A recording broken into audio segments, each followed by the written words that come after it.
राजस्थान के करौली जिले की पहाड़ियों में, जहां जंगलों की खामोशी और खंडहरों की वीरानी एक साथ दिखाई देती है, वहां खड़ा है एक ऐसा किला जिसकी दीवारें आज भी अनगिनत कहानियां अपने भीतर समेटे हुए हैं। कहा जाता है कि यहां कभी एक ऐसा पत्थर छिपा था जो लोहे को सोने में बदल सकता था, और एक ऐसी लोक कथा भी प्रचलित है जिसके अनुसार एक श्राप ने इस समृद्ध नगर की किस्मत हमेशा के लिए बदल दी। यह भी माना जाता है कि इस किले की धरती के नीचे आज भी अनमोल खजाने और प्राचीन मूर्तियां दबी हुई हैं। लेकिन क्या यह सब सिर्फ लोक कथाएं हैं, या फिर इन कहानियों के पीछे इतिहास का कोई भूला हुआ सच छिपा है? आज हम जानेंगे राजस्थान के सबसे रहस्यमयी किलों में से एक तिम्नगढ़ किले की कहानी। करौली जिले के मासलपुर क्षेत्र में स्थित तिम्नगढ़ किला राजस्थान की लगभग 1000 वर्ष पुरानी विरासत का प्रतीक माना जाता है। ऐतिहासिक परंपराओं के अनुसार 11वीं से 12वीं शताब्दी में जाडौन वंश के राजा तहनपाल का इस दुर्ग से गहरा संबंध था। कई इतिहासकार मानते हैं कि तिम्नगढ़ के निर्माण या पुनर्निर्माण का श्रेय इन्हीं को जाता है। माना जाता है कि समय के साथ राजा तहनपाल के नाम पर ही इस नगर और दुर्ग को तिम्नगढ़ कहा जाने लगा। तिम्नगढ़ केवल एक किला नहीं था, यह अपने समय का एक समृद्ध और जीवंत नगर था।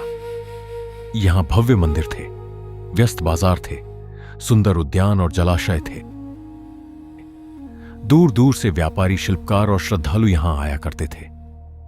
किले के आसपास बसा यह नगर जीवन और गतिविधियों से भरा हुआ था। आज जहां सन्नाटा पसरा हुआ है, वहां कभी एक जीवंत सभ्यता सांस लेती थी। तिम्नगढ़ की सबसे बड़ी पहचान उसकी मूर्तियां थीं। ऐतिहासिक विवरणों और स्थानीय परंपराओं के अनुसार यहां अनेक मंदिर मौजूद थे। इन मंदिरों में देवी देवताओं की दुर्लभ प्रतिमाएं स्थापित थीं। कुछ मूर्तियां पत्थर की थीं, जबकि कुछ धातु से निर्मित बताई जाती हैं। उपलब्ध अवशेष संकेत देते हैं कि यहां की मूर्तिकला अत्यंत समृद्ध और विकसित थी। सदियों तक यह स्थान धार्मिक और सांस्कृतिक गतिविधियों का महत्वपूर्ण केंद्र बना रहा। लेकिन तिम्नगढ़ की समृद्धि हमेशा कायम नहीं रहने वाली थी। दूर पश्चिम से एक ऐसी शक्ति उभर रही थी जो उत्तर भारत का इतिहास बदलने वाली थी। 12वीं शताब्दी के अंतिम वर्षों में उत्तर भारत की राजनीति तेजी से बदल रही थी। पश्चिम और मध्य एशिया से आने वाले आक्रमणों ने कई राज्यों को चुनौती देना शुरू कर दिया था। इसी उथल-पुथल के दौर में तिम्नगढ़, जिसे उस समय ताहनगढ़ या ठंगर के नाम से भी जाना जाता था, सत्ता संघर्षों की चपेट में आ गया। फारसी इतिहासकारों के विवरणों के अनुसार ताहनपाल के उत्तराधिकारी कुमारपाल को मोहम्मद गौरी की सेनाओं का सामना करना पड़ा। अंततः यह क्षेत्र गौरी के प्रभाव और नियंत्रण में आ गया तथा किले का प्रशासन उसके अधिकारियों को सौंप दिया गया। युद्धों और सत्ता परिवर्तन के इस दौर ने तिम्नगढ़ की शक्ति को गहरा आघात पहुंचाया। हालांकि किला पूरी तरह वीरान नहीं हुआ। यहां जीवन चलता रहा और प्रशासन भी कार्य करता रहा। लेकिन तिम्नगढ़ कभी अपनी पुरानी समृद्धि पूरी तरह वापस नहीं पा सका।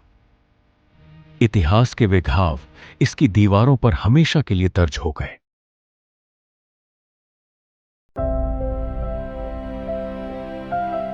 तिम्नगढ़ की भव्यता केवल उसके इतिहास में ही नहीं, उसकी वास्तुकला में भी दिखाई देती है। लाल बलुआ पत्थरों से निर्मित यह दुर्ग अपने समय की उत्कृष्ट इंजीनियरिंग का उदाहरण माना जाता है। विशाल प्राचीरें, मजबूत द्वार और सुव्यवस्थित संरचना इसके रणनीतिक महत्व को दर्शाती है। मुख्य प्रवेश द्वार जगनपोल से होकर कभी सैनिक, व्यापारी और यात्री इस नगर में प्रवेश किया करते थे। भीतर मंदिरों, आवासीय भवनों और बाजारों के अवशेष आज भी दिखाई देते हैं। आज ये संरचनाएं भले ही खंडहर बन चुकी हों, लेकिन इनके बीच खड़े होकर उस भव्य नगर की झलक अब भी महसूस की जा सकती है।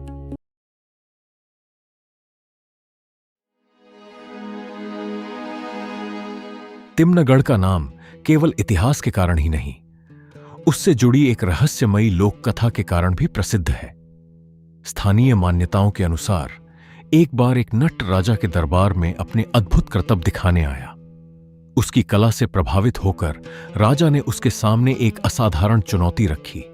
यदि वह एक पहाड़ी से दूसरी पहाड़ी तक रस्सी पर चलकर पहुंच जाए तो उसे आधा राज्य दे दिया जाएगा। नट ने चुनौती स्वीकार की और रस्सी पर चलना शुरू कर दिया।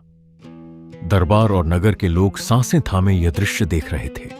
धीरे धीरे वह अपने लक्ष्य के करीब पहुंचने लगा, लेकिन तभी कहानी ने एक दुखद मोड़ ले लिया।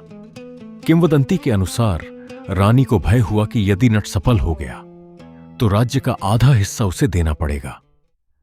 कहा जाता है कि रानी के आदेश पर रस्सी काट दी गई। एक ही क्षण में नट गहरी खाई में गिर गया और उसकी मृत्यु हो गई। अपने पति की मृत्यु से दुखी और क्रोधित नटनी ने राजा और उसके राज्य को श्राप दे दिया। लोक कथा कहती है कि उसी दिन से तिम्नगढ़ के पतन की शुरुआत हुई। हालांकि इस कथा का कोई ऐतिहासिक प्रमाण उपलब्ध नहीं है, फिर भी आज यह कहानी तिम्नगढ़ की पहचान का एक महत्वपूर्ण हिस्सा बनी हुई है। तिम्नगढ़ के इतिहास और लोक कथाओं में एक नाम बार बार सुनाई देता है, पारस पत्थर। भारतीय लोक कथाओं में इसे ऐसी वस्तु माना गया है जो लोहे को सोने में बदल सकती है। तिम्नगढ़ के बारे में भी ऐसी ही एक मान्यता प्रचलित है। स्थानीय लोगों का दावा है कि राजा के पास एक पारस पत्थर था। कहा जाता है कि वह अपनी प्रजा से करके रूप में धन नहीं बल्कि लोहा लिया करता था और फिर उस लोहे को सोने में बदल देता था। इसी कारण उसके पास अपार संपत्ति होने की बात कही जाती है। हालांकि इतिहासकारों को इस दावे का कोई प्रमाण नहीं मिला है, फिर भी यह कहानी सदियों से लोगों की कल्पनाओं को जीवित रखे हुए है।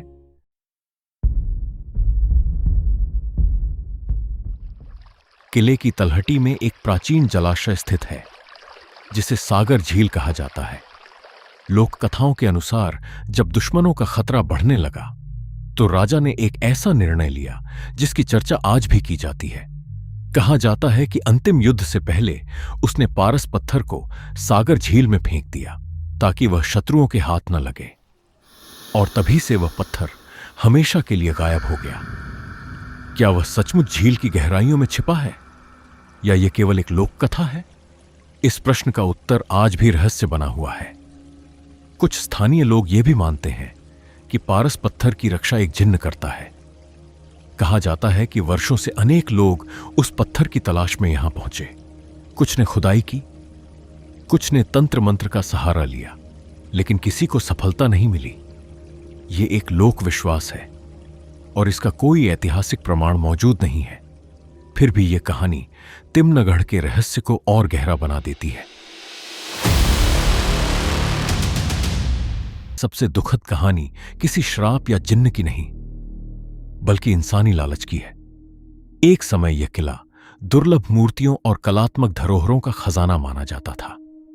स्थानीय मान्यताओं के अनुसार आक्रमणों और अशांत समय में कई प्रतिमाओं को सुरक्षित रखने के लिए जमीन के नीचे छिपा दिया गया था। समय के साथ यह धारणा फैल गई कि तिम्नगढ़ की धरती के नीचे बहुमूल्य मूर्तियां और खजाने दबे हुए हैं। इसके बाद वर्षों तक यहां अवैध खुदाई होती रही। कई प्राचीन मूर्तियां चोरी हो गईं, कुछ चोरी हुई, प्रतिमाएं बाद में बरामद हुईं, लेकिन अनेक धरोहरें आज भी लापता हैं। इसी दौरान तिम्नगढ़ से जुड़ी तस्करी की कहानियां भी सामने आने लगीं।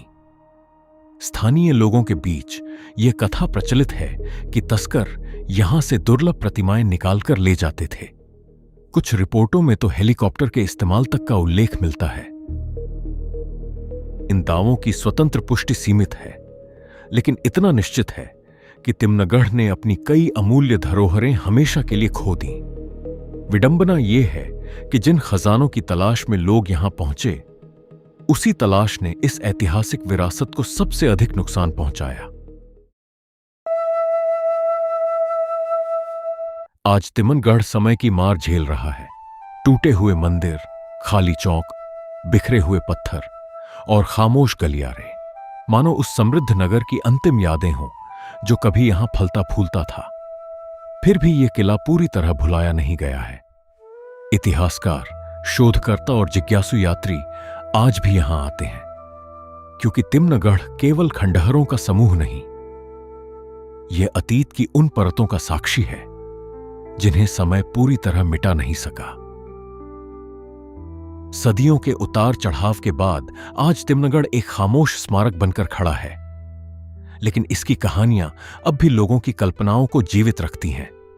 नटनी का श्राप, पारस पत्थर, सागर झील का रहस्य और गायब हुई मूर्तियां, इनमें से कितनी बातें इतिहास हैं और कितनी लोक कथाएं, यह निश्चित रूप से कहना आसान नहीं है। शायद पारस पत्थर कभी था ही नहीं, शायद नटनी का श्राप केवल एक किंवदंती हो, लेकिन तिम्नगढ़ का आकर्षण केवल इन कथाओं में नहीं छिपा है। असल रहस्य उस इतिहास में है जिसके कई अध्याय समय के साथ खो चुके हैं। और शायद यही कारण है कि राजस्थान की इन वीरान पहाड़ियों के बीच खड़ा यह किला आज भी लोगों को अपनी ओर बुलाता है। क्या तिम्नगढ़ में सचमुच कोई अनसुलझा रहस्य छिपा है, या फिर यह इतिहास, लोक कथा और इंसानी लालच के मेल से बनी एक अनोखी कहानी है? इस प्रश्न का उत्तर शायद आज भी तिम्नगढ़ की खामोश दीवारों के बीच कहीं छिपा हुआ है। अगर आपको यह कहानी रोचक लगी हो तो चैनल को सब्सक्राइब करना न भूलें। ऐसी ही भूली बिसरी ऐतिहासिक कहानियों के लिए जुड़े रहिए। भारतम कथा।